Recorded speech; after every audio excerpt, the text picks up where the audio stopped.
भाइयों और बहनों, मनुष्य के लिए केवल धर्म पर्याप्त नहीं है, उसका सद्धम्म होना अत्यंत आवश्यक है, जरूरी है। सद्धम्म के माने सत्य धम्म, उस सत्य पर आधारित होना चाहिए। और व्यावहारिक जीवन में मनुष्य जिस सुख और शांति का अनुभव करते हैं, उस सुख शांति को बढ़ावा देने वाला होना चाहिए, तभी वो वास्तविक सद्धम्म कहलाता है। तो बाबा साहब ने यहाँ बहुत ही महत्वपूर्ण बात जो है हमारे सामने रखी है कि सद्धम्म की कुछ कसौटी होती है, उसको जांचने की परखने की कोई व्यवस्था होती है, कोई तत्व होते हैं। तो इन तत्वों का अगर उस सद्धम्म में जगह है, तभी वो सद्धम्म कहलाता है। तो इस अर्थ से उन्होंने बुद्ध के धम्म को, ये तत्व जो हैं, ये कसौटी जो लागू की है, और क्या उसमें बुद्ध का धम्म सही उतरता है, क्या बुद्ध का धम्म सत्य ठहरता है, इस बात को उन्होंने तय किया है। तो ये जो कसौटी है, अब तक हमने देखा कि उन्होंने कहा है कि मनुष्य के मन में ही दोष होता है। मनुष्य के मन के दोष अगर नहीं हटाए तो मनुष्य किसी हालत में अच्छा नहीं बन सकता, उसमें सुधार नहीं हो सकता। तो मैल के मन को दूर करने की शिक्षा जिस धर्म में है वो सद्धम्म कहलाता है। अगर मन से कोई धम्म संबंधित है ही नहीं तो सद्धम्म नहीं कहलाता। ये पहली बात है। और दूसरी बात है कि मनुष्य जाति जो है, मनुष्य समाज जो है, उसमें भी वो सच्चाई, ये मनुष्यता, ये अपनापन होना चाहिए। तो हर मनुष्य में ये अपनापन हो, इस तरह की शिक्षा अगर धम्म में नहीं है तो धर्म नहीं कहलाता।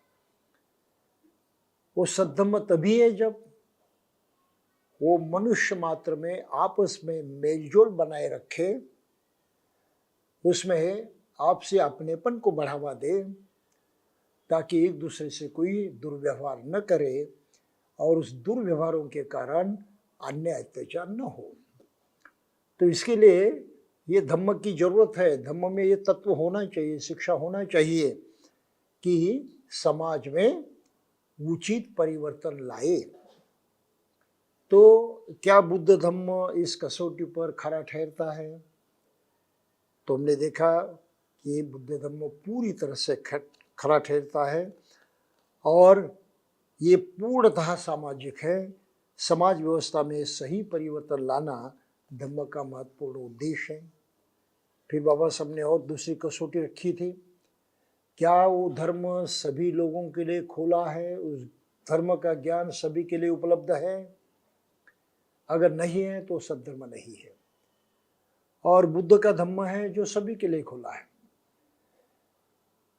ये भी हमने देखा, इसलिए वो सद्धम्म कहलाता है। फिर उन्होंने कहा कि क्या केवल पंडिताऊपन को ही धर्म महत्व देता है? रोज विद्वान बनो, पंडित बनो, बहुत कुछ जानो, करने के मात्र में बात, कोई ही जबरदस्ती नहीं है, करो या न करो। तो पंडिताऊपन, दिखावापन जो है, इसको जताने वाला धर्म नहीं हो सकता। और बुद्ध ने इस पर जोर दिया है कि जो प्रत्यक्षात थोड़ा भी सुनने के बाद आचरण में लाता है वही पंडित कहलाता है। तो बुद्ध ने केवल पंडिताऊपन को, ज्ञानी बनने पर जोर नहीं दिया, इसलिए बुद्ध का धम्म सद्धम्म ठहरता है। और फिर प्रज्ञा की जरूरत होती है, सही सोच विचार की जरूरत होती है, परखने की जरूरत होती है। अगर प्रज्ञा को बढ़ावा नहीं दिया तो धर्म सद्धर्म नहीं ठहरता। बुद्ध का धम्म प्रज्ञा पर ही टिका हुआ है, उसको ही सर्वतोपरि महत्व देने वाला है। तो इसलिए भी बुद्ध का धम्म इस सद्धम्म ठहरता है।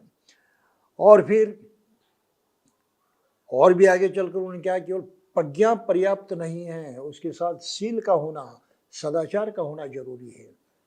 तो बुद्ध का धम्म तो पूरी तरह से शील पर आधारित है। शिलाचार्य उसका फाउंडेशन है, नींव है। शील का आचरण नहीं किया तो बौद्ध नहीं बना जा सकता।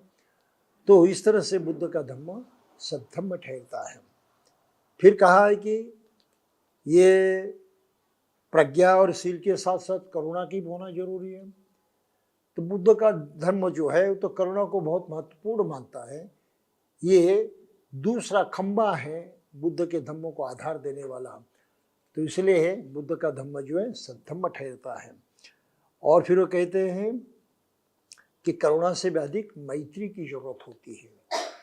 बुद्ध का धम्म तो मैत्री सिखाता है सभी प्राणी मात्रों के प्रति, केवल मनुष्यों के प्रति नहीं, हर प्राणी मात्र के प्रति मैत्री की शिक्षा बुद्ध का धम्म देता है और उसको सर्वोपरि मानता है। और फिर बाबा साहब ने कहा है कि धर्म तभी सद्धम्म हो जाता है जो लोगों के बीच में दीवारें हैं, यानी उनको अलग किया जाता है, पृथक किया जाता है, उनका बंटवारा किया जाता है। ऐसे सभी प्रकार के बंटवारे के खिलाफ जो धर्म है वो सद्धम्म होता है। और जैसा कि हमने देखा बुद्ध का धम्म जो है ये आदर्श समाज व्यवस्था की बात करता है। सभी प्रकार का मनुष्य का बंटवारा जो है घृणित मानता है, वो नहीं होना चाहिए। तो मनुष्य में कोई दीवार, कोई दिक्कत बुद्ध धर्म में नहीं है। सभी एक समान हैं और सभी में पूरी तरह से मेलजोल होने की व्यवस्था है। तो इसीलिए इसी आधार पर भी बुद्ध का धम्म जो है सद्धम्म ठहरता है। और फिर आगे भी बाबा साहब ने दूसरी कसौटी बताई है कि धम्म तभी सद्धर्म है जब वो शिक्षा दे कि किसी आदमी के जन्म से नहीं बल्कि उसके कर्म से उसका मूल्यांकन किया जाए। तो बुद्धों ने ब्राह्मणी धर्म का जो सिद्धांत है, जन्म से हम श्रेष्ठ है, जन्म से कोई कनिष्ठ है, जन्म से ब्राह्मण श्रेष्ठ है और शूद्र कनिष्ठ है या क्षुद्र है यानी हीन है, ये बुद्ध धर्मों को मंजूर नहीं है। प्रकृति के नियम के अनुसार हर आदमी एक प्राणी के रूप में जन्म ग्रहण करता है और अपने कर्तव्य से, अपने कर्म से, अपने किए कराए से जो कुछ बनना है बन जाता है। ये तो हकीकत है, ये हमारा हर दिन का अनुभव है। तो इस सच्चाई को बुद्ध का धम्म अपनाता है। ये केवल कल्पना पर टिका हुआ नहीं है, जन्म से किसी को बड़प्पन नहीं देता और जन्म से किसी को छोटा भी नहीं समझता। तो ये समता का जो तत्व है बुद्ध धर्म में पूरा पूरा भरा हुआ है। और इस दृष्टि से भी बुद्ध का धम्म जो है वो सद्धम्म कहलाता है।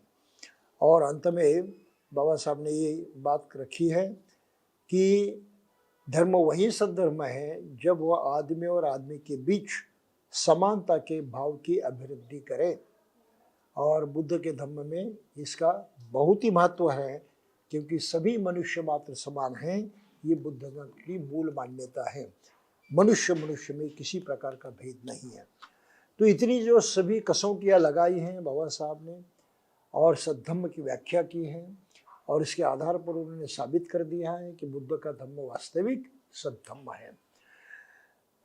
और ये तो हमें भी मानना पड़ेगा, कबूल करना पड़ेगा कि बगैर इन सभी कसौटियों के, बगैर धर्म की इस तरह से परीक्षा किए कोई भी धर्म जो है सद्धर्म नहीं ठहरता।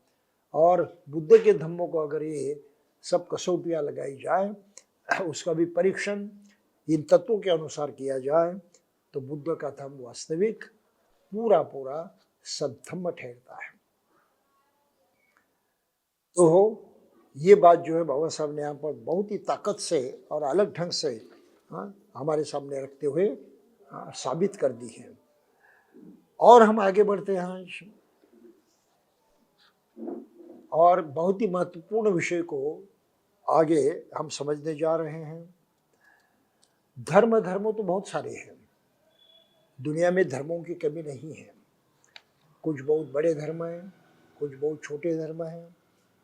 बुद्ध का ही जमाना था, उस वक्त बुद्ध के जमाने में 62 धर्म थे, 62, एक नहीं दो नहीं।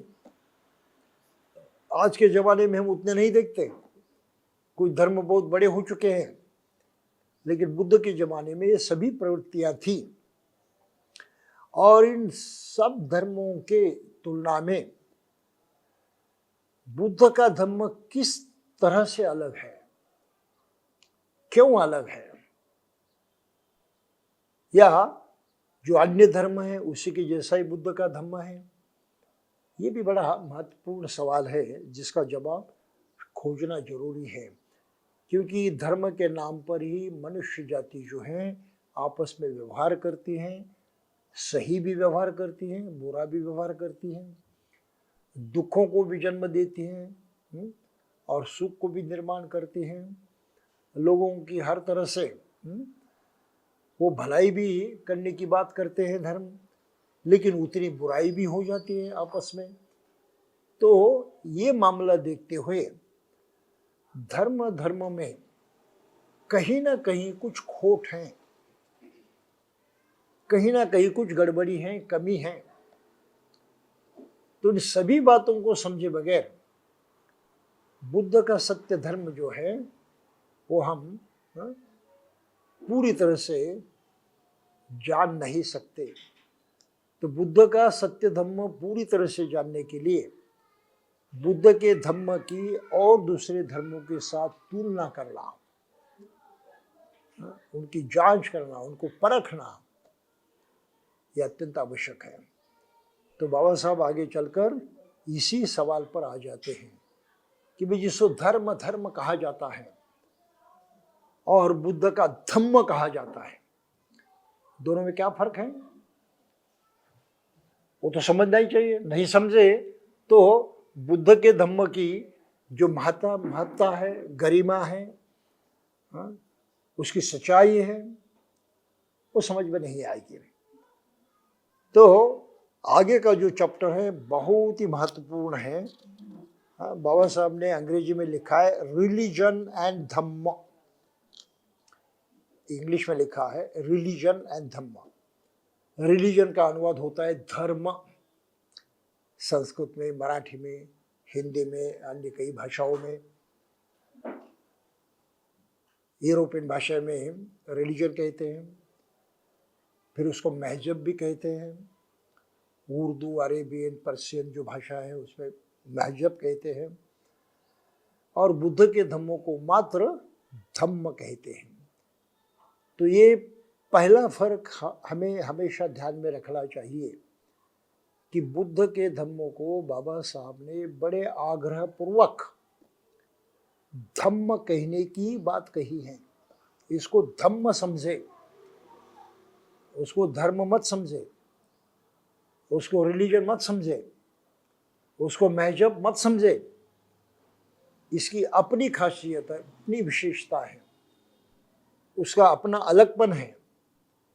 और ये कायम रखने के लिए, समझने के लिए आवश्यक है कि बुद्ध के धम्म को हम धर्म ना कहते हुए धम्म ही कहे, मूल पाली शब्द का ही प्रयोग करते रहे।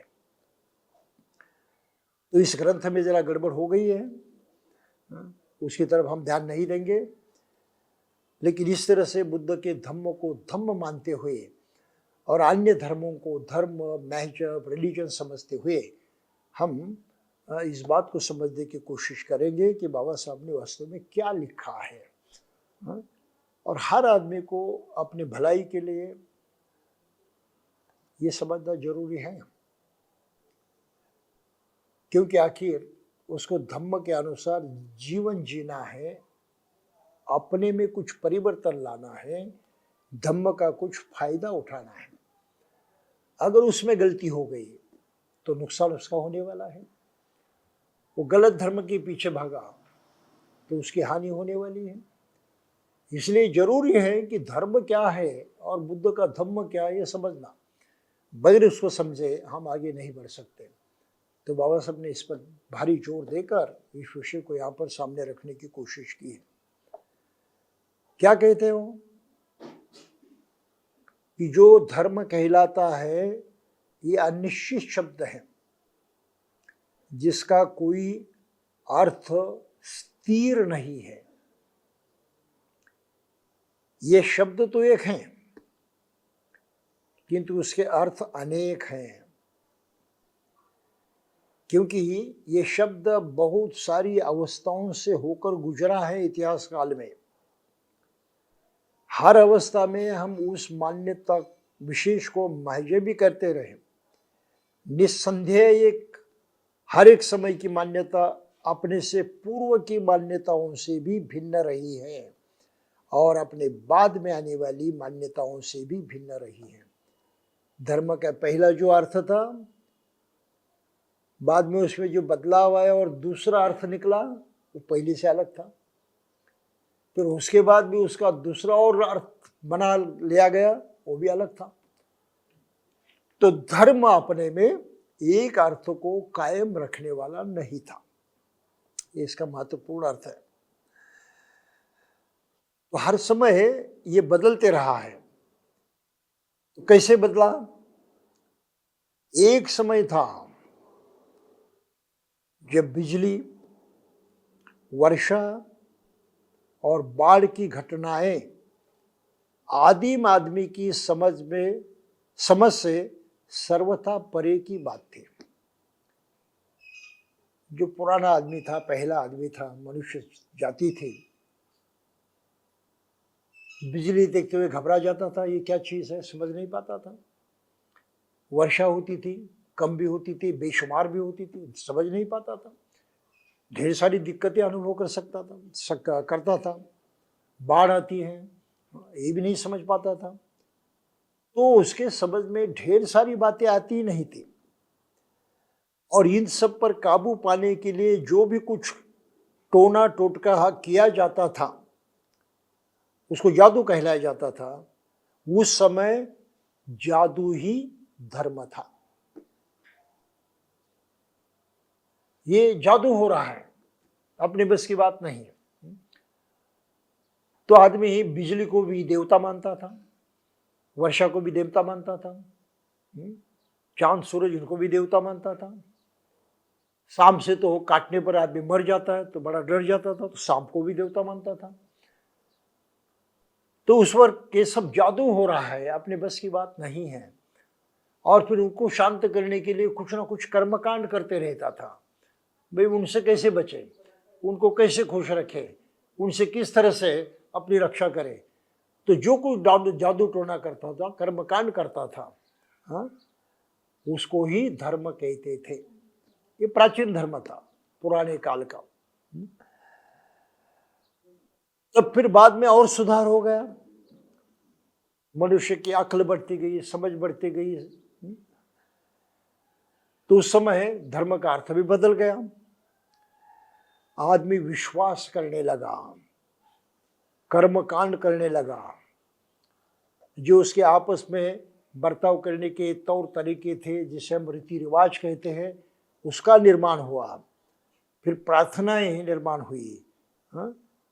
और बलि चढ़ाने की बातें भी उसमें आ गई। ये तो कोई अलौकिक शक्ति है, कोई ईश्वर है, हाँ? उसके हाथ में सब है, वो सब करता है, इन ताकतों से मुकाबला करना मुश्किल है। तो उनको शांत करने के लिए हमें कुछ करना चाहिए, उनको प्रसन्न करना चाहिए, उनके लिए कुछ देना चाहिए, हाँ? और हम उनके मित्र हैं, हम उनके विरोध में नहीं हैं, हम उनकी प्रशंसा करते हैं, मानते हैं, हाँ? ये बात प्रकट करना वो जरूर समझते थे। तो इसलिए बलि चढ़ाना शुरू हो गया, प्रार्थनाएं शुरू हो गई, हाँ? कर्मकांड शुरू हो गया। और फिर आदमी ने कैसे बर्ताव करना है, तो धर्म के अनुसार इस तरह से बर्ताव करना है, ये भी बातें आ गई। तो धर्म का स्वरूप बदल गया। जैसे आदमी का विकास होता गया, मनुष्य समाज का विकास होता गया, तो तीसरे स्टेज पर आ गया और वो विश्वास करने लगा कि कोई खास शक्ति है, विशेष शक्ति है, जिसके कारण ये सभी घटनाएं घटती हैं, और जो आदिम आदमी की समझ से परे की बात थी। अब इस अवस्था को पहुंचकर वो जादू का प्रभाव जाता रहा। अरे कोई ना कोई बिल्कुल ऊंची बड़ी ताकत है, जिसके माध्यम से सब हो रहा है। ऊपर ऊपर समझते हैं, ऐसी बात नहीं, ये जादू टोना करते ये भी बात नहीं, इससे भी आगे की बात है। तो ईश्वर की वगैरह जो है निर्मिति हो गई, और ईश्वर के ही बदले जो बुरी बातें थे, जिससे नुकसान होता था, दुख होता था, उसको शैतान समझने की बात आ गई। तो आरंभ में ये शक्ति शैतान की रूप ही थी, किंतु बाद में ये माना जाने लगा कि वह शिव रूप भी हो सकती है। कि दुनिया में तो सभी तरह के अनुभव होते हैं, बुरे भी होते हैं, अच्छे भी होते हैं। अच्छी बरसात होती है, जितनी चाहिए उतनी होती है, फसल अच्छी आ जाती है, बहुत कुछ फायदा हो जाता है। लेकिन बहुत ज़्यादा बरसात होती है तो बाढ़ भी आ जाती है, ढेर सारा नुकसान हो जाता है। तो एक ही साथ आदमी दो बातें देखता था, भलाई भी देखता था, बुराई भी देखता था। अब समझ रहे इस बात को। बिजली के बारे में वही था, धूप के बारे में वही था। तो सृष्टि में जो अलग अलग अनुभव आते हैं, ये सही भी है और बुरे भी हैं। इन अनुभवों को जानते हुए आदमी सोचने लगा कि विश्व की ऐसी कोई खास शक्ति है जो अच्छी भी है, जिसको शिव कहा जाता है, और जो बुरी भी है, जिसको शैतान कहा जाता है। तो धर्म में ईश्वर भी आ गया और शैतान भी आ गया। अब समझ रहे इस बात को। तो बाइबल में कहा है, ईश्वर ने तो मनुष्य का निर्माण किया, लेकिन शैतान भी था उससे पहले। तो जो आदमी जीसस की नहीं मानता, वो शैतान की मानता है, वो शैतान के अधीन है। अगर ईश्वर की जितनी ताकत है उतनी शैतान की ताकत है, तो वो भी उसको भी तो मानना चाहिए भी। वो ईश्वर से भी ताकतवर है, उसके बराबरी की ताकत उसके पास है। तो आदमी इस तरह से बह गया, समझ में नहीं आया उसके कि क्या सच्चाई है, शैतान को माने या शिव को माने। तो इस तरह से धर्म का परिवर्तन होते गया। फिर तरह तरह के कर्मकांड निर्माण हुए, उपासनाएं निर्माण हुई। इस शक्ति को संतुष्ट करने के अलग अलग उपाय जो है सोचे गए, समझे गए और उनको अमल में लाया गया। और आगे चलकर इन सब का परिणाम हुआ कि ईश्वर की कल्पना अस्तित्व में आई, परमेश्वर की कल्पना अस्तित्व में आई, और आत्मा भी अस्तित्व में आया। तो इस तरह से धर्म जो पहले जादू टोना माना जाता था, इसका पूरा अर्थ बदल गया। और आप लोग समझने लगे कि धर्म तो ईश्वर के लिए होता है। तो ईश्वर धर्म का प्रधान बन गया, प्रधान अंग। आत्मा धर्म का प्रधान अंग बन गया। तो धर्म इस तरह से परिवर्तित होते गया है। इसके बाद धर्म की मान्यता में ये बात शामिल हो गई कि हर आदमी की देह में एक आत्मा होती है। वह आत्मा नित्य है और आदमी को कुछ भी भला बुरा काम कराती है। उस आत्मा को ईश्वर के प्रति उसके लिए उत्तरदायी रहना पड़ता है। तो ईश्वर से उसका मिलन हो, इस तरह से प्रयास करना पड़ता है। तो इस तरह से धर्म में ईश्वर आ गया, शैतान आ गया, आत्मा आ गई। इस तरह से धर्म का विकास हुआ है। तो आगे चलकर बाबा साहब लिखते हैं कि इस तरह से धर्म जो है, ये अपने में अलग सोच, अलग विचार करने की बात है। और बुद्ध का धर्म जो है इससे बिल्कुल अलग है। तो क्या क्या विशेषता है, क्या अलगपन है, उसको आगे कहते हैं कि भगवान बुद्ध जिसे धम्म कहते हैं वह धर्म से सर्वथा भिन्न है। यूं जिसे भगवान बुद्ध धम्म कहते हैं वह उसके समानांतर है जिसे यूरोप के देववादी लोग रिलीजन कहते हैं। लेकिन दोनों में भी खास समानता नहीं है, दोनों में बहुत बड़ा अंतर भी है। तो आगे चलकर बाबा साहब लेते हैं कि कहा जाता है कि धर्म या रिलीजन व्यक्तिगत चीज है और आदमी को उसे अपने तक ही सीमित रखना चाहिए। इसे सार्वजनिक जीवन में बिल्कुल दखल नहीं देनी चाहिए। ये मान्यता बहुत ज्यादा पैमाने पर लोगों में है कि धर्म निजी बात है, अपने आप तक। हर आदमी को धर्म का पालन करना है, खुद बखुद। उसका दूसरे से कोई संबंध नहीं है। तो धर्म का पालन आप करो जो आपको फायदेमंद होगा, और उनसे कोई लेन देन नहीं है। तो ये भी विचार धर्म में आ गया। इसके सर्वथा विरुद्ध बुद्ध कहते कि धम्म है। धम्म सामाजिक है, प्रधान रूप से और आवश्यक रूप से भी सामाजिक है, क्योंकि बुद्ध के धम्म में मनुष्य का मनुष्य से किस प्रकार व्यवहार हो, वो किस तरह से सही हो, इस पर जोर दिया है। और इसलिए शीलाचरण करने की, सदाचार करने की बात कही गई है। ये केवल प्राइवेट नहीं है, मैं और मेरा धर्म, मुझे जो करना है करूंगा मेरे धर्म के बारे में, और किसी को लेन देन नहीं है। बुद्ध का कहना है कि लेन देन है। तुम धम्म का पालन करते हो तो केवल तुम्हारे लिए नहीं है वो, तुम्हें औरों के साथ भी उस तरह से सलूक करना पड़ेगा, बर्ताव करना पड़ेगा, ताकि उसकी हानि न हो, उसका नुकसान न हो, उसका भी कल्याण हो, तुम्हारा भी हो। तो धम्म का पालन करना है तो औरों से संबंध है ही। औरों को टालकर, औरों को छोड़कर आप अकेले धम्म का पालन नहीं कर सकते। ये सबसे बड़ी बात है। इसलिए उन्होंने कहा धम्म का अर्थ है सदाचरण, जिसका मतलब है जीवन के सभी क्षेत्रों में एक आदमी का दूसरे आदमी के प्रति अच्छा व्यवहार। तो इससे ये बात स्पष्ट हो जाती है कि अगर अकेला ही आदमी रहे दुनिया में तो क्या उसको धर्म की कोई जरूरत है? अकेला ही है, उसको ईश्वर की जरूरत नहीं, स्वर्ग नरक की जरूरत नहीं, किसी भी जरूरत नहीं, वो अकेला ही है ना। क्या चाहेगा, क्यों चाहेगा? लेकिन जब दो आदमी इकट्ठा आते हैं, साथ साथ रहने लगते हैं, तो उनको एक दूसरे के साथ किस तरह से व्यवहार करें, इस बात को लेकर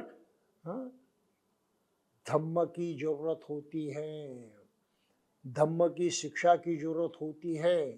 चाहे वो चाहे या न चाहे, लेकिन उनको आपस में व्यवहार करने की बातों को ठहराना पड़ता है कि सही व्यवहार कैसे हो, और ये सही व्यवहार सिखाने की बात धम्म का उपदेश है। तो इसलिए धम्म सार्वजनिक है। अब मानिए दान देना है, किसको दान देना है? जो लोग व्यक्तिगत धर्म मानते हैं, नहीं हमारा व्यक्तिगत है और उससे कोई लेन देन नहीं है, ये लोग मंदिर में जाकर ईश्वर के सामने दान देते हैं, उस प्रतिमा के सामने, जो वास्तव में दूसरे किसी लोगों के काम नहीं आता। लेकिन जो उस मंदिर को संभालने वाले हैं, चलाने वाले हैं, वही उसका फायदा उठाते हैं। आम जनता को उसका कोई फायदा नहीं होता, किसी इन्हीं गिने लोगों को उसका फायदा होता है। तो दान देने से उस दान का जो अच्छा उपयोग होना चाहिए वो नहीं हो पाता। समझ रहे आप? तो बिल्कुल नहीं हो पाता। लेकिन बुद्ध के धम्म में दान का महत्व अलग है। वे दान उसको दो जिसको जरूरत है, दान उसको दो जिसको जरूरत है। गाड़गे महाराज कहा करते थे, जो भूखा है उसको अन्नदान दो, जो नंगा है उसको वस्त्रदान दो। तो असल में यही लोग हैं जो दान के हकदार हैं, और उनको हम दान देते हैं तो मनुष्यत्व बढ़ जाता है, आपस में हमारा बर्ताव अच्छा हो जाता है, और जो दोनों के भी लाभ का होता है, काम का होता है। तो धर्म का धम्म का आचरण करना है तो दूसरे लोगों का होना, अन्य लोगों का होना, अन्य प्राणी मात्रों का होना जरूरी है। हम सद्व्यवहार करेंगे, अहिंसा का पालन करेंगे, लेकिन दूसरे मारने योग्य, जिनको मारा जाए, कत्ल किया जाए, ऐसे जीव जंतु ही नहीं होंगे, तो कैसे पालन करोगे अहिंसा का? अहिंसा का पालन अगर करना है तो औरों का होना जरूरी है, प्राणी मात्रों का होना जरूरी है, सजीवों का होना जरूरी है। उनके होते हुए ही हम इस तत्व का पालन कर सकते हैं। चोरी की बात है, अब दूसरे लोग ही नहीं है, उससे कोई संबंध ही नहीं है, तो चोरी करने का सवाल नहीं आता। दूसरे लोग होते हैं, उनके पास कुछ होता है, तभी हमारी मानसिकता बिगड़ जाती है, चोरी करने की इच्छा हो जाती है, हम चोरी कर बैठते हैं। तो चोरी नहीं करनी है, इसके बारे औरों को दुख नहीं देना है, तो औरों का हिसाब करना पड़ता है, उनके बारे में सोचना पड़ता है। और ये सोचने की ताकत जो है धम्म के माध्यम से आती है, इसलिए धम्म जो है वो सामाजिक कहलाता है। दूसरे शब्दों में कहा जाए तो बिना धम्म के समाज का काम चल ही नहीं सकता। ये सदाचार होना जरूरी है, सदाचार के बगैर समाज जो है वो कायम नहीं रह सकता। उसमें गड़बड़ी होगी, उसमें दुख होता, उसमें सारी परेशानी निर्माण होगी। समाज को अगर अच्छी ही अवस्था में रखना है तो धम्म की जरूरत है, धर्म की नहीं, क्योंकि धर्म तो ईश्वर से बंधा हुआ है, मनुष्य से कोई लेन देन है ही नहीं, तो ये कोई काम की चीज है। तो और एक बात बाबा साहब कहते हैं कि समाज को इकट्ठा रहना आवश्यक है, आदमियों को, मनुष्यों को मिलजुल कर रहना आवश्यक है, ये जरूरत है उनकी। तो ये मिलजुल कर रहने के लिए उन पर कुछ तो अनुशासन होना चाहिए, कुछ शासन होना चाहिए, कोई नियंत्रण होना चाहिए। ये अनुशासन कौन करेगा? तो समाज चाहे तो धम्म को चुन सकता है अनुशासन के तौर पर, कि धम्म के तत्व हम अपनाएंगे, इन तत्वों के माध्यम से हमारे समाज का अनुशासन चलेगा। तो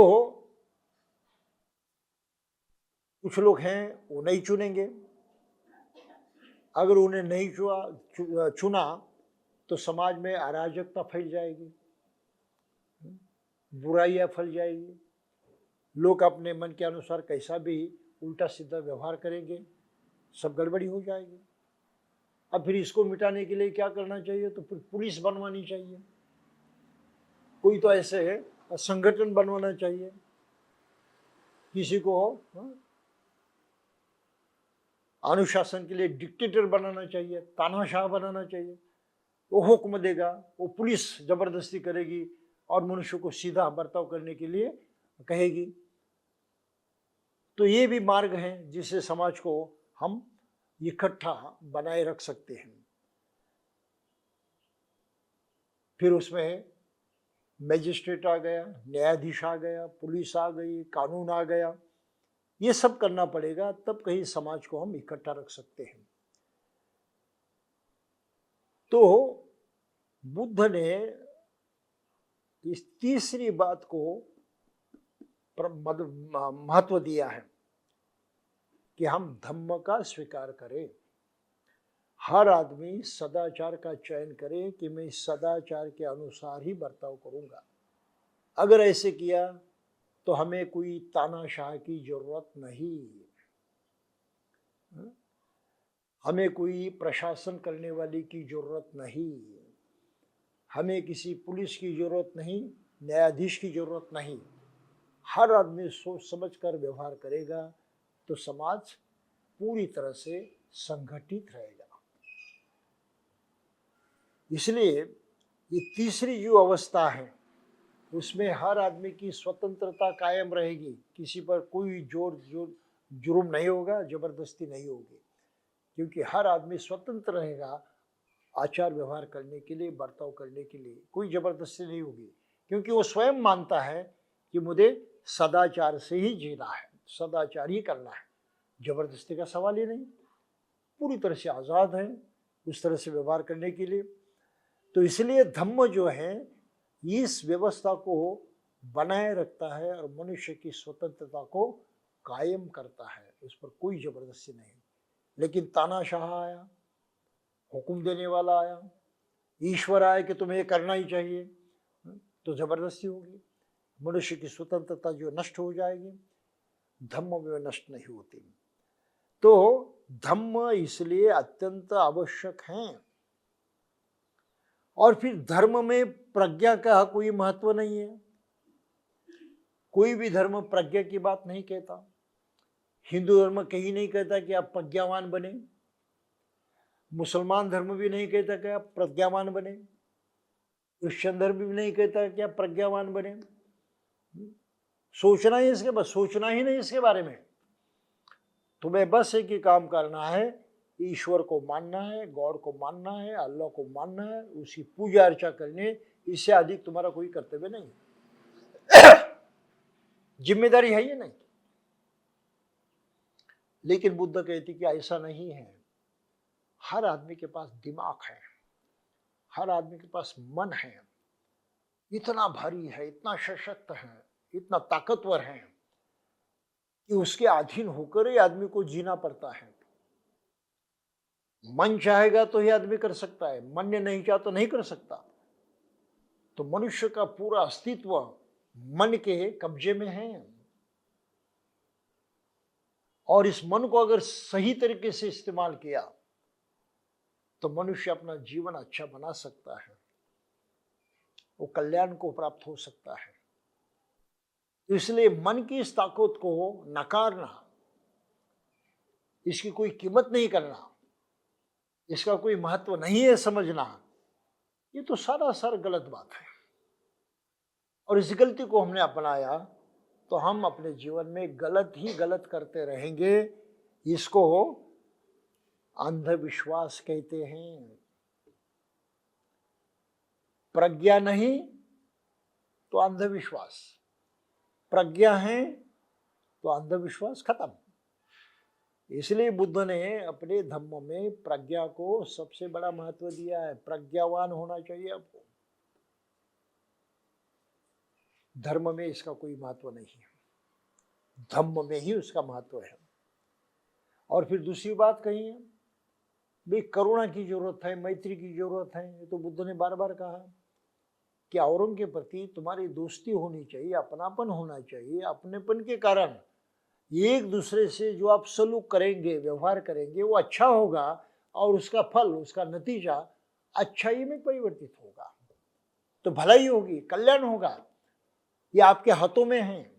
आपने चाहा तो होगा, आपने किया तो होगा, नहीं चाहा तो नहीं होगा। तो आपको ये समझना जरूर है कि मैत्री की जरूरत है, करुणा की जरूरत है। मुझे दूसरे प्राणी को, दूसरे व्यक्ति को मेरे जैसा समझना जरूरी है, और मुझसे लोग किस तरह से बर्ताव करें, ये मेरी जो अपेक्षा होती है, बस उसी तरह से मैंने भी उसके साथ बर्ताव करना चाहिए, व्यवहार करना चाहिए। ये समझदारी होती है, ये मैत्री होती है, ये करुणा होती है। तो जो कुछ हम आपस में व्यवहार करेंगे, आचरण करेंगे, उसका नतीजा कल्याणकारी होगा, हित के लिए होगा, सुख के लिए होगा। धर्मों को इस बात की कोई जरूरत नहीं है, वो इसके बारे में सोचते ही नहीं, किसी के कल्याण के बारे में सोचते नहीं, सिर्फ एक ही बात रटते रहते हैं, हाँ कल्याण होगा, आपको आपको स्वर्ग मिल जाएगा। कब? मरने के बाद। आपकी मत सोचो, ये तो केवल फंसाना है लोगों को, झूठ बोलना है, ये सत्य नहीं है। क्योंकि मरने के बाद किसी को क्या मिलता है इसका कहीं पर प्रूफ है ही नहीं, कोई पता नहीं, किसी को आज तक पता नहीं चला है। तो आप क्यों बार बार उसी बात को रटते हो कि मृत्यु के बाद आपको स्वर्ग मिलेगा? इतना झूठ क्यों बोल रहे हो? ऐसे झूठ बोलने वाले लोगों को आजकल क्या कहते हैं? फेंकू, है ना? सबसे बड़े फेंकू भी माने जाते हैं। तो जहां धर्म ही आपस में ही फेंकू का काम करता है, तो दूसरे किसी ने आदमी को वही विरासत चलाई तो क्या बुरा मानना चाहिए? तो इसलिए दुनिया में फेंकू लोगों की कमी नहीं है। इसे किससे कोई इंसाफ करने की जरूरत नहीं, किसी के कल्याण की बात करने की जरूरत नहीं। तो धर्म इस तरह से काम का नहीं है, धम्म काम का है। तो बुद्ध ने धम्म की ये परिभाषा की है कि धम्म अपने लिए भी चाहिए, औरों के लिए भी करनी चाहिए। बुद्ध की अपनी खोज है, इतनी अलौकिक और कितनी मौलिक, किसी से उधार नहीं ली उन्होंने, स्वयं जानी है, इसलिए हाँ वो बिल्कुल सच्चे हैं। तो प्रज्ञा और करुणा एक धम्म अलौकिक सम्मिश्रण की ये बात बुद्ध ने कही है। सम्मिश्रण है, प्रज्ञा भी है, करुणा भी है। तो इसलिए धर्म से बुद्ध का धम्म बिल्कुल अलग है। तो ये समझना बहुत आवश्यक है। कभी कभार लोग कहते हैं अरे है ये हिंदुओं का धर्म हिंदू है, मुसलमान का मुसलमान है, बौद्धों का धर्म बौद्ध है। ये बात सही नहीं है। बौद्धों का धर्म नहीं है, औरों के धर्म हैं जो उनको मानने पड़ते हैं, कबूल करने पड़ते हैं। उसका फायदा कहीं दिखाई नहीं देता, अभी जीते जी तो बिल्कुल मिलता ही नहीं, क्योंकि सभी धर्म कहते हैं कि मरने के बाद आपको फायदा होगा, स्वर्ग मिलेगा, पूरा सुख मिल जाएगा। आप समझ इस बात को। तो धर्म अलग है, बौद्धों का धर्म नहीं है। बौद्धों का अपना अलग विज्ञान है जिसको धम्म कहते हैं। तो धम्म केवल बौद्धों के पास है, वो धर्म से बिल्कुल अलग है। क्यों? कि धम्म के माध्यम से ही बौद्ध लोग जीते जी उस सुख को, उस कल्याण को, जिसे स्वर्ग कहते हैं, उस अवस्था को जीते जी प्राप्त कर सकते हैं। ये कोई कल्पना नहीं है, वास्तव है, हकीकत है कि हमने बुद्ध के तत्वों को अपनाया, उसके अनुसार व्यवहार किया, बर्ताव किया, तो निश्चय ही हम उस सुख को पा सकते हैं अभी जीते जी। तो धम्म बिल्कुल अलग है। तो बौद्ध लोगों का धर्म ऐसा जो कुछ कहते हैं, इसको सत्य नहीं मानना है, वो झूठ बात है। बौद्धों का कोई धर्म नहीं है, बौद्धों का सिर्फ धम्म है। इस बात पर जोर देना जरूरी है, और इसको हमने नहीं समझा तो हम भी बहुत भारी भूल कर बैठेंगे। और फिर बाबा साहब यहीं पर नहीं रुकते और आगे जाते हो। भाई धर्म का उद्देश्य क्या है और धम्म का उद्देश्य क्या है? धर्म जो है वो कौन सी प्राप्ति के लिए है, और बुद्ध का धम्म कौन सी प्राप्ति के लिए है? धर्म किसके लिए है, बुद्ध का धम्म किसके लिए है? तो ये भी सारी मीमांसा जो बाबा साहब ने यहाँ पर की है। तो उद्देश्य क्या है, सर्वप्रथम प्रश्न है। धर्म का उद्देश्य क्या है और धम्म का क्या है? या दोनों का भी एक समान है या दोनों को भी अलग अलग है? इन प्रश्नों को उठाते हुए उन्होंने उत्तर दिए हैं। उस जमाने में एक सुनखत ब्राह्मण था और दूसरा पुष्ठपात ब्राह्मण था। तो उस सूत्र में बुद्ध ने वर्णन किया है। एक बार वो अनुपीय गांव बिहार में रहते थे, मल्लों के एक नगर था, अनुपीय नाम था उसका। और फिर भिक्षाटन के निकले। तो ये पारिव्राजिक जो था, ये दोनों भी पारिव्राजिक, वो भक्कव पारिव्राजिक था, बीच में रहने वाला आश्रम था उसका, वहां पर जाकर वो रुक गए। और फिर उस भक्कव पारिव्राजिक ने बुद्ध को आसन दिया और वो थोड़ा नीचा आसन लेकर बैठ गया साथ में।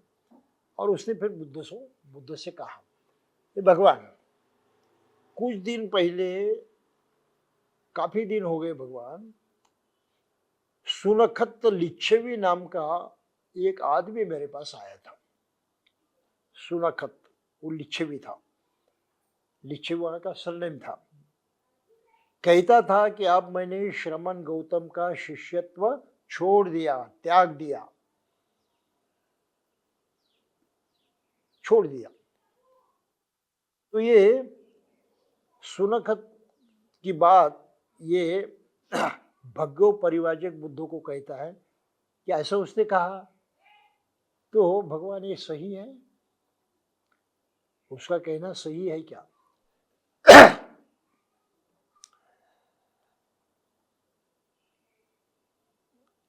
इसके आगे फिर तथागत बोले, भगव ये ऐसा ही है जैसा सुनखत लिच्छवी ने कहा। उसने तुझसे जो कहा बात सत्य है, ऐसा ही है, उसमें कोई गलती नहीं। फिर आगे वो बोले, कुछ दिन हुए ये सुनखत लिच्छवी मेरे पास आया और कहने लगा, अब मैं तथागत के शिष्यत्व का त्याग करता हूं।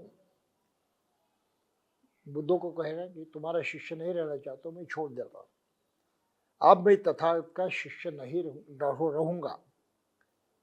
जब उसने मुझसे ये कहा तो मैंने उससे पूछा, सुनखत क्या मैंने तुझे कभी कहा था सुनखत कि तू आ जा और मेरा शिष्य बनकर मेरे पास रह जा? मैंने कभी कहा था तुझसे आ और मेरा शिष्य बन? तो उसने कहा, भगवान नहीं, ऐसा आपने कभी नहीं कहा। तो फिर आगे कहते हैं कि अथवा तूने ही मुझे कभी कहा था का कि मैं तथागत को अपना गुरु स्वीकार करता हूं? मैंने तुझको नहीं बुलाया था, लेकिन तूने भी ऐसा कुछ कहा था का कि मैं आपको गुरु मानता हूं? नहीं भगवान, ऐसा मैंने भी नहीं कहा था। तब मैंने उससे पूछा, जब ना मैंने ही तुझे कहा और न तूने ही मुझे कहा, तो क्यों मैं हूं और क्या तू है जो तू त्यागने की बात कर रहा है? अरे तूने भी ही पूछा नहीं, मैंने भी दिया नहीं, तो क्या छोड़ने जा रहा है? मेरा शिष्यत्व मैंने तुझे दिया भी नहीं और तुझने वो चाहना भी नहीं, ये क्यों बकवास कर रहा हूं? बकवास है ये। मूर्ख कहीं का, क्या इससे तेरा अपना दोष नहीं है? तो उसे कबूल किया, लेकिन भगवान आप मुझे सामान्य मनुष्य की शक्ति से परे कोई चमत्कार नहीं दिखाते। उसने अपनी अंदर की बात बोली, आप चमत्कार नहीं दिखाते, इसलिए मैं नहीं मानता आपको, मैं छोड़ने जा रहा हूं। तो बुद्ध ने कहा, सुनखत क्या मैंने तुझे कभी कहा था कि सुनखत तू आकर मेरा शिष्य बन जा, मैं तुझे सामान्य मनुष्य की शक्ति से भी परे कोई चमत्कार दिखाऊंगा? मैंने कहा था? उससे कहने, मैं आपने तो नहीं कहा था। अरे नहीं कहा तो क्यों बकवास कर रहा है? ये मूर्खतापूर्ण। आप समझ रहे इसको? फिर उसने कहा,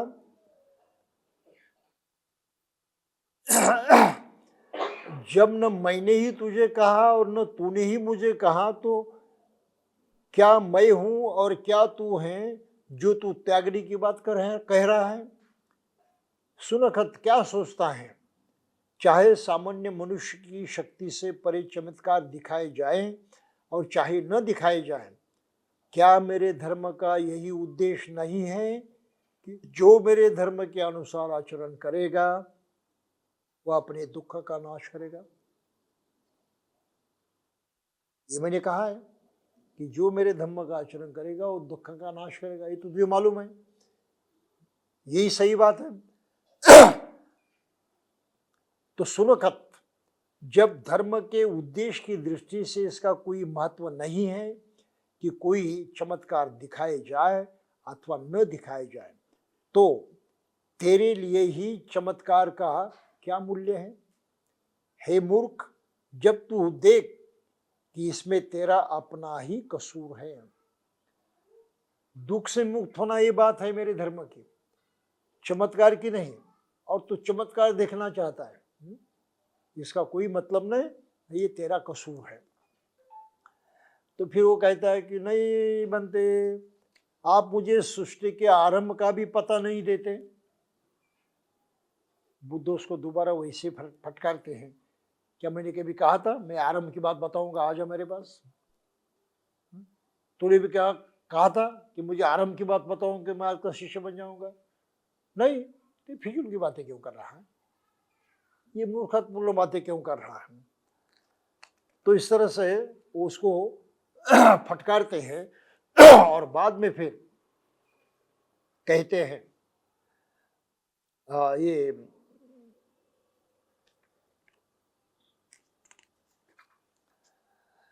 जब न मैंने ही तुझे कहा और न तूने ही मुझे कहा तो क्या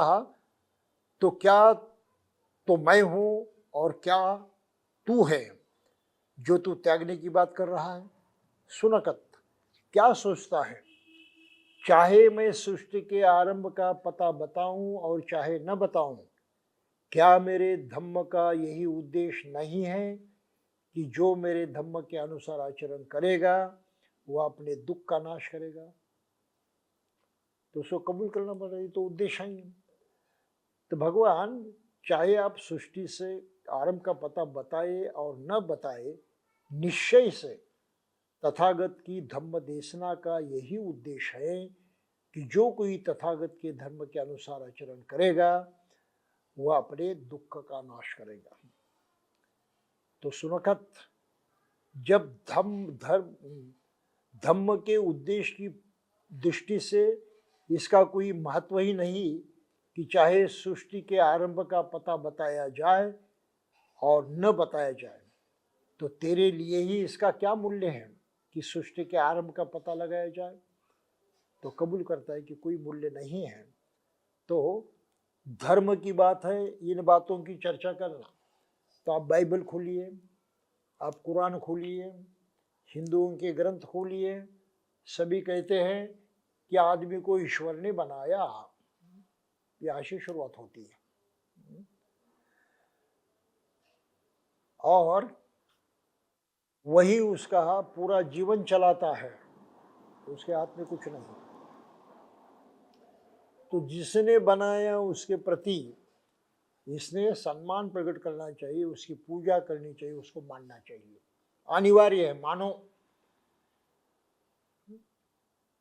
बुद्ध की तो बात ये नहीं है मानने की। तुम अगर इस तरह से करोगे तो तुम्हारा दुख नष्ट हो जाएगा, ये करो, बस इतना ही बुद्ध कहते हैं। तो फायदे की बात कौन सी है?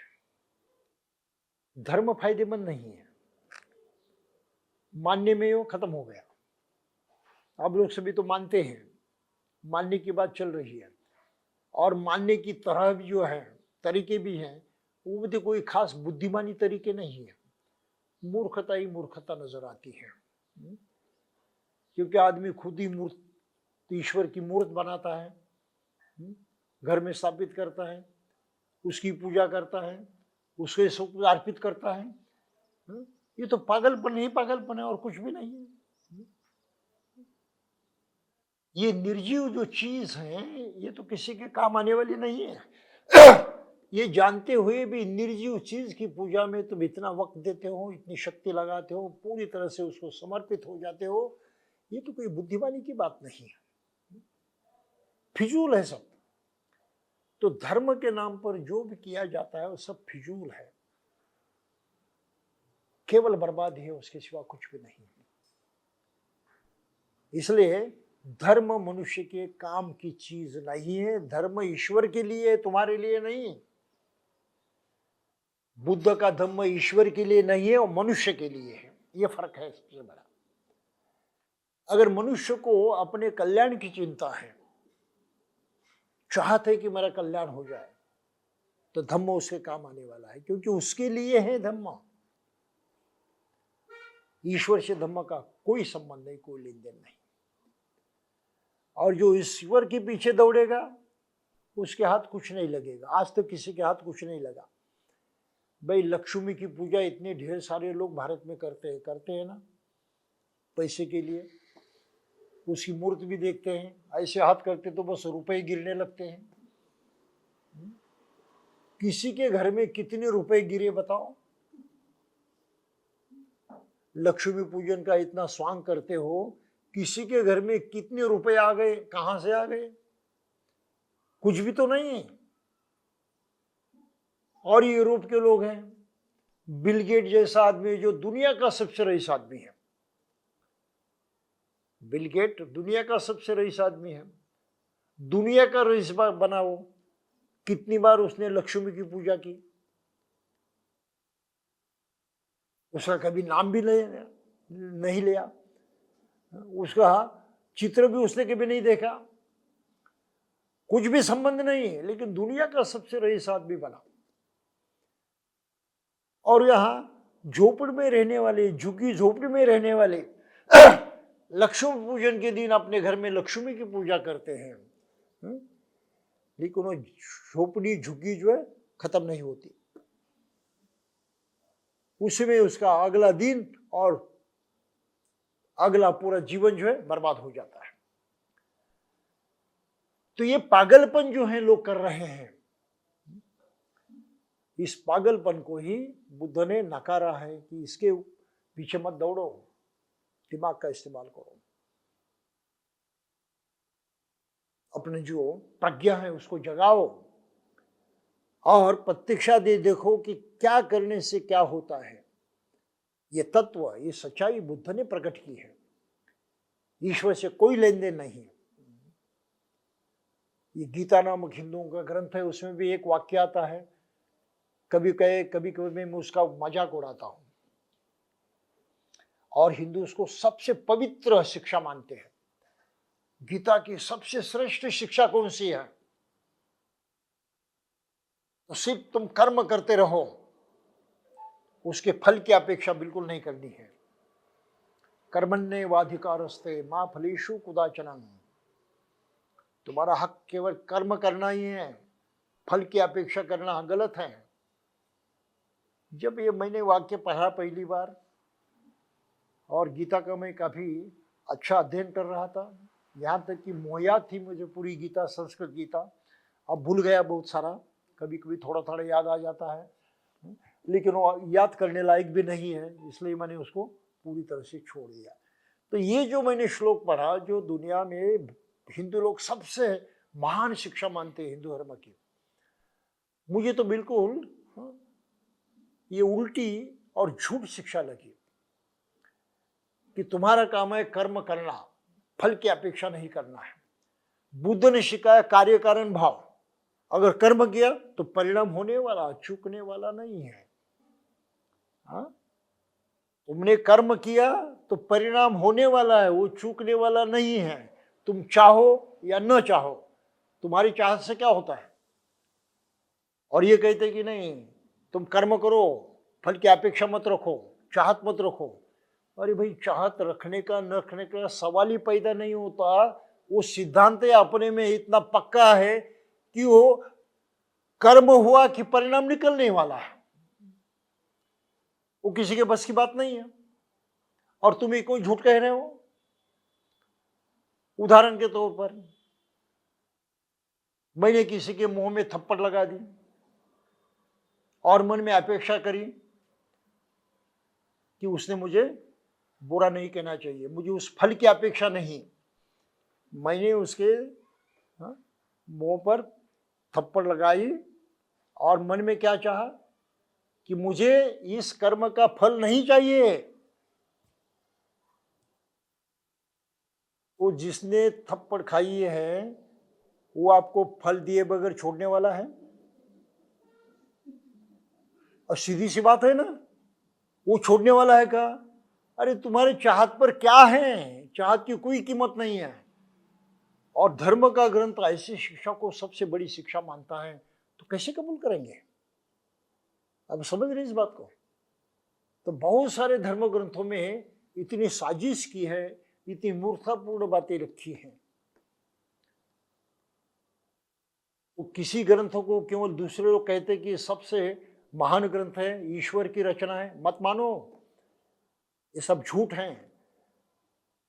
ये सब लोगों ने लिखा है अपने स्वार्थ के लिए और लोगों को मूर्ख बनाने की कोशिश की है। तो गीता का यह हाल है। और बाबा साहब ने इसके बारे में स्पष्ट रूप से कहा है, ये तो धम्मपद की नकल है।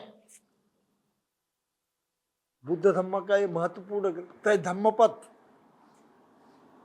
जहां मन की बात है, मन को कैसे शुद्ध किया जाता है इसकी बात है, मन का प्रयोग कैसे किया जाता है, मन के माध्यम से दुख मुक्त कैसे हो जाता है, ये सब शिक्षा देने वाली महत्वपूर्ण किताब है। तो बाबा साहब कहते कि ये गीता जो है ना, इसकी नकल है, वो असलियत नहीं है। मैं तो आगे जाकर ये कहता हूं कि केवल नकल नहीं है, नकल भी जो है वो सही सही उतारते हैं तो नकल कहते हैं, जो वहां वो आपने उतार लिया तो नकल हो गई। लेकिन उन्होंने उस तरह से ईमानदारी से नकल नहीं की, पूरी पूरी बेईमानी की है,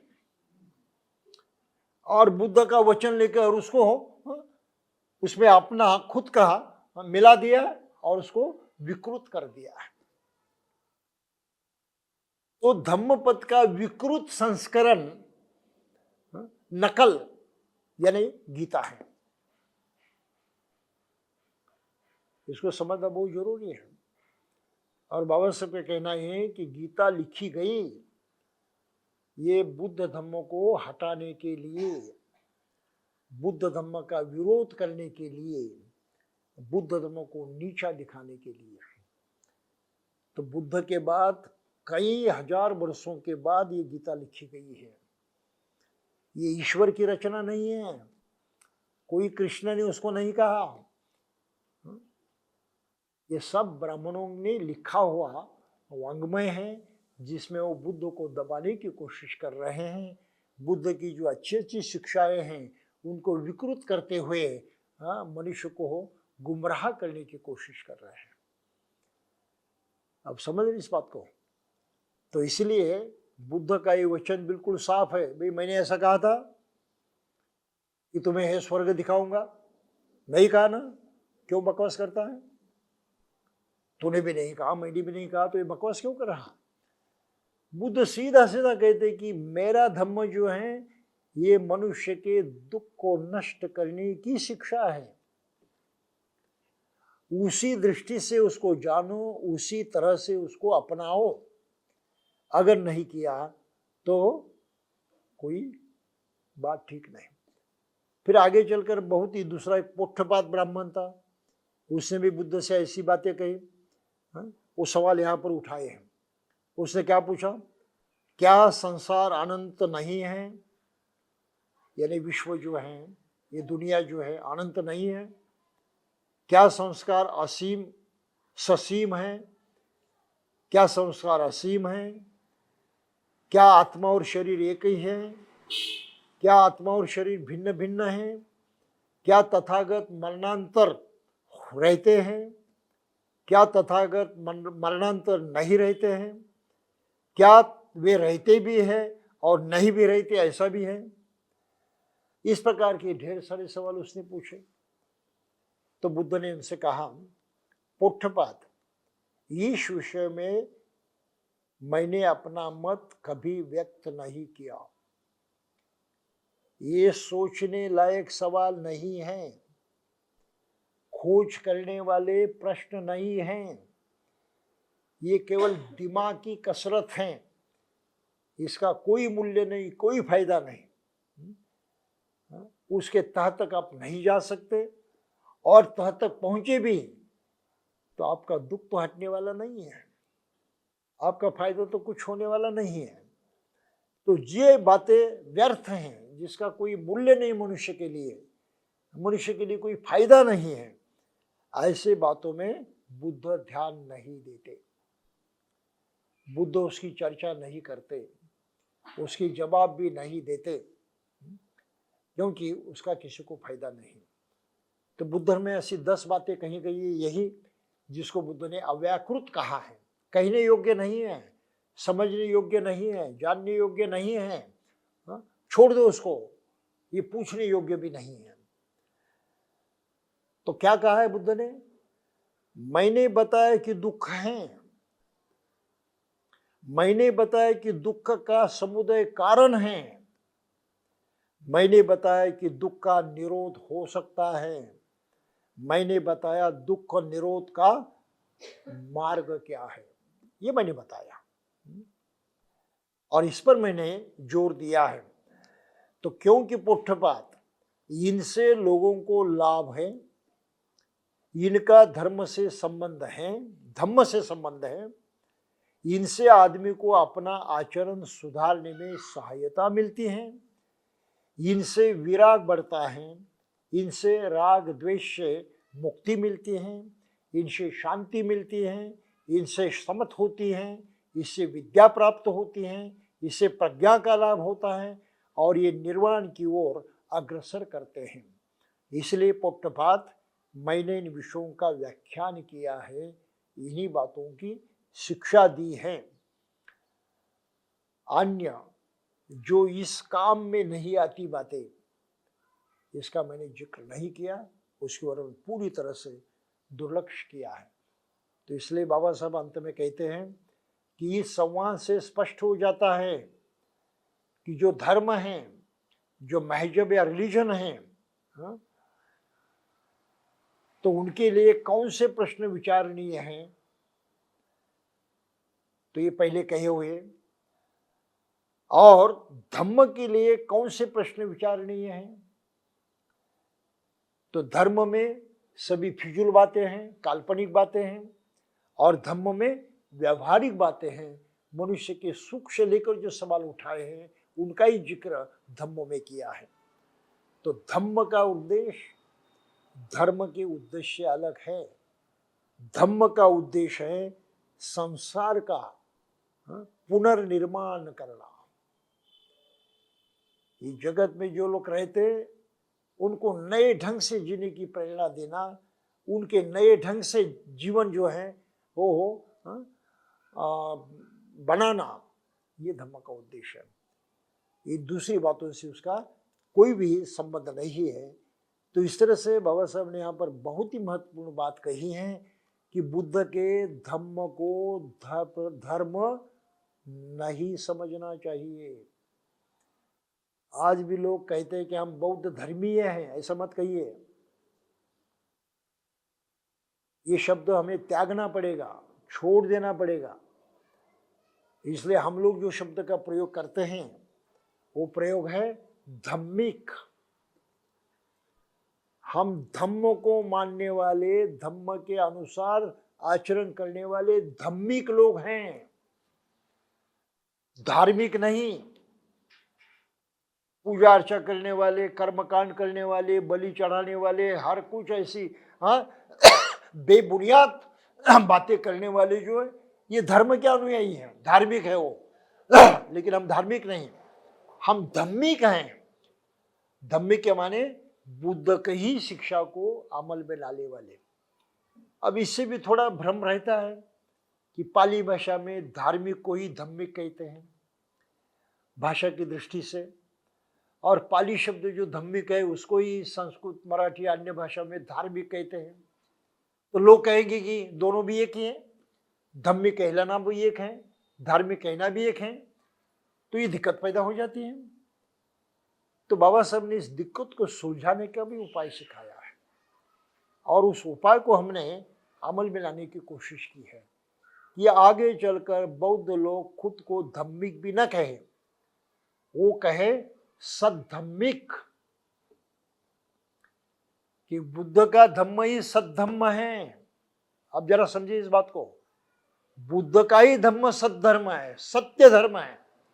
धर्म की भाषा में सद्धम्म है, सत्य से जुड़ा हुआ है, सत्य से पृथक नहीं है। तो सत्य धम्मों को आचरण में लाने वाले हम लोग हैं, इसलिए हमको सद्धम्मिक कहना चाहिए। कुछ समझ में आता है? तो मैं ऐसे नए समाज का निर्माण करना है जिसका नाम हो सद्धम्मिक समाज, जिसको आम जनता कहेंगी बौद्ध समाज। तो बौद्ध समाज का ही सही नाम क्या होना चाहिए? सद्धम्मिक समाज होना चाहिए। तो आइंदा धीरे धीरे अगर हम इस शब्द का प्रयोग करते रहेंगे और लोगों को बताते रहेंगे कि हम सद्धम्मिक हैं, बुद्ध का धम्म ही सद्धम्म है, उस सद्धम्म को अनुसरण करने वाले, मानने वाले हम लोग हैं, इसलिए हम सद्धम्मिक हैं। तो बौद्धों की पहचान क्या होनी चाहिए? सद्धम्मिक होना उनकी सही पहचान है। और इस पहचान को निर्माण करना, उसको दुनिया में प्रसारित करना, लोगों तक पहुंचाना और उनको समझाना कि हम इस प्रकार के लोग हैं, सत धम्म को ही मानने वाले हैं, सत धम्मिक है। ये बहुत महत्वपूर्ण बात है और वही क्रियाक्रम हमको पूरा करना है। तो मैं समझता हूँ आज की तारीख को इस वक्त इतना ही काफ़ी है। बाकी बातें जो हैं वो आगे हम देखते रहेंगे। और बाबा साहब के बुद्ध धम्म के बारे में जो कुछ उन्होंने हमें समझाने की कोशिश की है उसको और बारीकी से समझाने की कोशिश करते रहेंगे। तब तक के लिए यहीं पर रुकेंगे। जय भीम।